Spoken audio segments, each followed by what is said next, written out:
اللہ نے سورۃ المؤمنون کی پہلی آیت میں فرمایا قد افلح المؤمنون، تحقیق اہل ایمان کامیاب ہو گئے، انہوں نے مقصد زندگی کو پا لیا۔ پھر سمجھ لیجئے کامیابی کے لیے صاحب ایمان ہونا ضروری ہے۔ اگر بندہ مومن ہے تو کامیاب ہے، اس لیے کہ دنیا کی کامیابی حقیقی کامیابی نہیں ہے، حقیقی کامیابی آخرت کی کامیابی ہے جو اللہ نے ایمان کے ساتھ باندھ رکھی ہے۔ اگر صاحب ایمان کی دنیا میں مشکلات بھی آ جائیں، مصیبتیں بھی آ جائیں، پریشانیاں بھی آ جائیں تو یہ سب عارضی ہیں، آخرت میں اللہ تعالیٰ اسے اپنی رضا، اسے جنت اور کامیابی دے دے تو یہی حقیقی کامیابی ہے۔ فرمایا قد افلح المؤمنون، اہل ایمان کامیاب ہو گئے۔ پھر اس آیت کریمہ سے دو باتیں سمجھ میں آئیں۔ نمبر ایک، کامیابی کے لیے، رضا الہی کے لیے، جنت کو حاصل کرنے کے لیے ایمان لانا بھی ضروری ہے اور لائے ہوئے ایمان کو بچا کر وہاں لے جانا بھی ضروری ہے۔ ہماری دو ذمہ داریاں ہیں، ایک ایمان لانا، نمبر دو اسے بچانا، موت کے وقت تک اسے سلامت رکھنا۔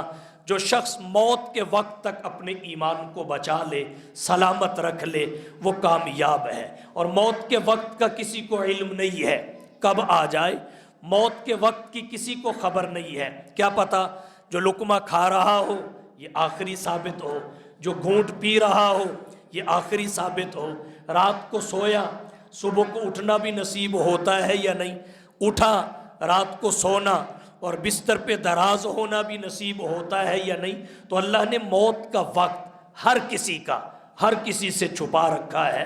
تو ایمان کو بچانے کے لیے ضروری یہ ہے کہ ہر وقت بندہ ان اعمال سے اجتناب کرے جو خاتمہ بالخیر میں رکاوٹ بنتے ہیں، ان اعمال کا خیال رکھے، ان کو بجا لائے جو خاتمہ بالخیر کا سبب بنتے ہیں۔ اگر موت کے وقت بندے کا ایمان بچ گیا، سلامت رہا، تو اللہ فرماتے ہیں قد افلح المؤمنون، ایسا اہل ایمان کامیاب ہو گیا۔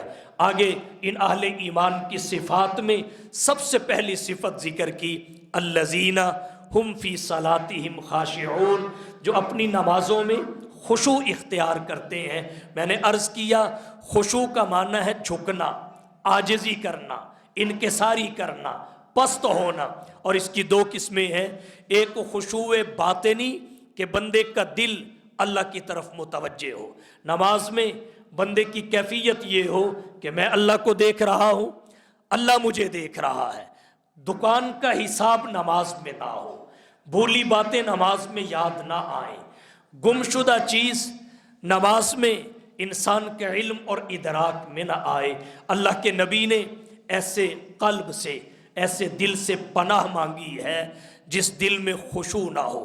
نسائی شریف میں حضرت ابو ہریرہ رضی اللہ تعالی عنہ سے حدیث آتی ہے، حضور صلی اللہ علیہ وسلم نے فرمایا اللہم انی اعوذ بک من علم لا ینفع، اے اللہ میں ایسے علم سے تیری پناہ چاہتا ہوں جو نفع بخش نہ ہو۔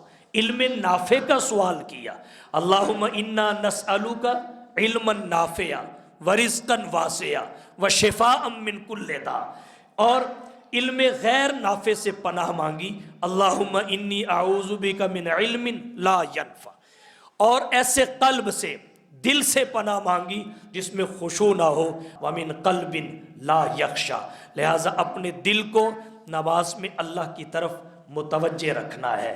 اور دوسری قسم خشوع کی ہے خشوع ظاہری۔ یہ خشوع ظاہری خشوع باطنی کا معاون ہے، خشوع باطنی خشوع ظاہری کا معاون ہے، ہر ایک دوسرے کو حاصل کرنے کا سبب ہے، ذریعہ ہے۔ اور یہ بات ذہن میں رکھیے، یہاں خشوع کو نماز کے ساتھ جوڑ کر ذکر کیا ہے۔ حجت الاسلام امام محمد غزالی رحمہ اللہ فرماتے ہیں اگرچہ خشوع کی نماز میں بڑی اہمیت ہے مگر یہ نماز تک محدود اور مخصوص نہیں ہے، اس کی تمام اعمال میں ضرورت ہوتی ہے۔ بندہ کوئی بھی عمل کرے خشوع کے ساتھ کرے۔ تو پہلی خوبی اور صفت کامیاب مومنوں کی کیا ہے؟